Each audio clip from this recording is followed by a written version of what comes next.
নমস্কাৰ, আপোনালোকক পুনৰবাৰ স্বাগতম জনাইছোঁ। আমি জানো যে ভগৱান শিৱ হৈছে মহামৃত্যুঞ্জয় দায়ক, অৰ্থাৎ ভগৱান শিৱক যদি আমি পূজা কৰোঁ তেতিয়াহ'লে আমাৰ মৃত্যু ভয় দূৰ হয়, সকলো ৰোগ আৰোগ্য হয়, লগতে আমাৰ গ্ৰহ পীড়া দূৰ হয়, মানসিক শান্তি লাভ হয় আৰু জীৱনত আমি সুখ শান্তি সমৃদ্ধি লাভ কৰিবলৈ সক্ষম হওঁ। অৰ্থাৎ ভগৱানৰ শিৱৰ যদি আমি বিশেষ কৃপা লাভ কৰোঁ তেতিয়াহ'লে আমাৰ কোনো ধৰণৰ ভয় নাথাকে, সকলো অপায় অমংগল দূৰ হৈ যায়। সেইকাৰণে ভগৱান শিৱক মহামৃত্যুঞ্জয় বুলি কোৱা হৈছে আৰু অঘোৰদানী কোৱা হৈছে। অৰ্থাৎ ভগৱান শিৱ অতি সহজে প্ৰসন্ন হয় আৰু ভক্তৰ ওপৰত তেওঁ যথেষ্ট কৃপা বৰ্ষণ কৰে, মানুহৰ সকলো ধৰণৰ ৰোগ আৰোগ্য ক্ষমতা প্ৰদান কৰে, মানসিক শান্তি প্ৰদান কৰে, সকলো ধৰণৰ দ্ৰব্য আৰু সুখ শান্তি ভগৱান শিৱই অতি সহজে তেওঁ ভক্তসকলক প্ৰদান কৰে। গতিকে ভগৱান শিৱৰ কিছুমান বিশেষ তিথি আছে, সেই তিথি যদি আমি বিশেষ দ্ৰব্যৰে পূজা কৰোঁ তেতিয়াহ'লে আমাৰ মনোবাঞ্ছিত ফল আমি লাভ কৰিবলৈ সক্ষম হওঁ। সাধাৰণতে আমি সদায় ভগৱান শিৱক পূজা কৰিব লাগে, কিন্তু কিছুমান তিথি আছে সেই তিথিত পূজা কৰিলে ভগৱান শিৱ অতি সহজে সন্তুষ্ট হয় আৰু ভক্তৰ ওপৰত মনোবাঞ্ছিত ফল প্ৰদান কৰে।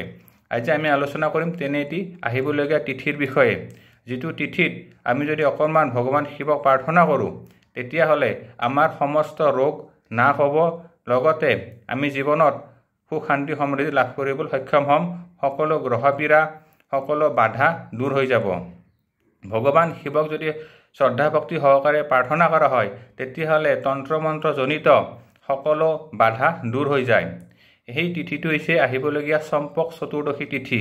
অৰ্থাৎ এই তিথিটোত আমি যদি চম্পা ফুলৰ দ্বাৰা ভগৱান শিৱক পূজা অৰ্পণ কৰোঁ তেতিয়াহ'লে আমাৰ সকলো ধৰণৰ মনোবাঞ্ছা পূৰণ হ'ব।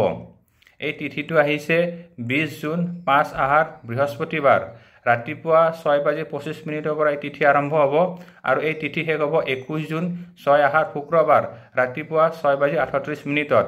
অৰ্থাৎ বৃহস্পতিবাৰ আৰু শুক্ৰবাৰ এই সময়খিনি আমাৰ বিশেষ দৰকাৰী, কাৰণ এই সময়খিনিৰ ভিতৰত চম্পক চতুৰ্দশী তিথি থাকিব।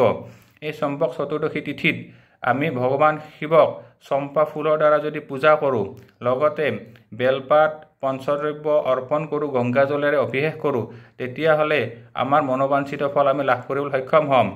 আৰু মহামৃত্যুঞ্জয় মন্ত্ৰ জপ কৰিলে বিশেষ শুভ হয়। লগতে শিৱৰ 108টা নাম নাইবা যদি ৰুদ্ৰাক্ষ মালা আছে তেতিয়া ৰুদ্ৰাক্ষ মালাত ওম নমঃ শিৱায় মন্ত্ৰ জপ কৰিব আৰু চম্পা ফুল বেলপাতেৰ ভগৱান শিৱক শ্ৰদ্ধা ভক্তি সহকাৰে পূজা অৰ্পণ কৰিব নিজৰ সাধ্য অনুসৰি।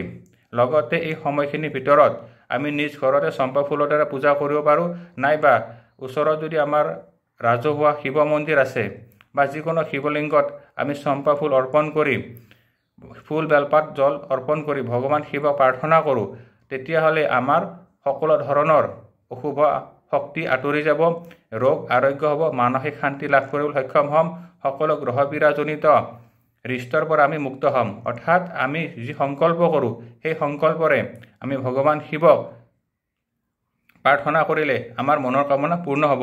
অৰ্থাৎ এই তিথিটো খুব গুৰুত্বপূৰ্ণ, গতিকে এই তিথিত আপোনালোকে চম্পা ফুলৰ দ্বাৰা ভগৱান শিৱক নিশ্চয় পূজা কৰিব, কাৰণ এই তিথিটোৰ নামেই হৈছে চম্পক চতুৰ্দশী।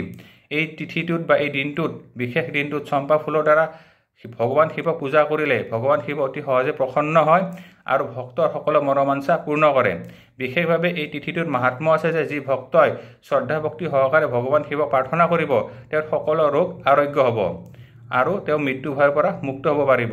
গতিকে আপোনালোকেও চম্পা ফুলৰ দ্বাৰা ভগৱান শিৱক পূজা কৰক আৰু মনোবাঞ্ছিত ফল লাভ কৰিবলৈ সক্ষম হওক। আজিলৈ ইমানে, পৰৱৰ্তী সময়ত পুনৰ লগ পাম।